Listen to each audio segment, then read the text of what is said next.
এই শহরটিতে ঢুকতেই সর্বপ্রথম চোখে পড়ে একটি শ্বেত ভাল্লুকের ভাস্কর্য, যে ভাস্কর্যটি এই শহরে যারা ঢুকে সবাইকে স্বাগতম করে। এবং কেন এই ভাস্কর্য, এটা নিয়ে আমি স্থানীয় লোকের সাথে কথা বলেছি, কারণ আমি গল্পের শুরুতেই বলেছিলাম যে ঠিক এইখান থেকে হাজার হাজার তিমি শিকারী এবং শ্বেত ভাল্লুক শিকারী এখান থেকে চলে যায় উত্তর মেরুতে শ্বেত ভাল্লুক শিকার করতে। যদিও শিকারের বিরুদ্ধে আমরা সবাই, এবং আমরা এখন বুঝতে পারি যে প্রাণীকুল আমাদের কত দরকার এই পৃথিবীতে। তো হ্যামারফেস্ট এই জন্যই বিখ্যাত।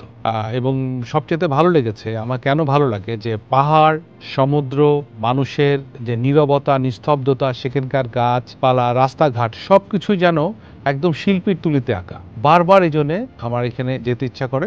এবং সেখানে লোকাল কিছু মাছের বাজারও রয়েছে, সমুদ্র থেকে উঠে আসে সে বাজারগুলো। তবে মজার বিষয় হচ্ছে আমি কিন্তু 4বারই গেছি গ্রীষ্মকালে।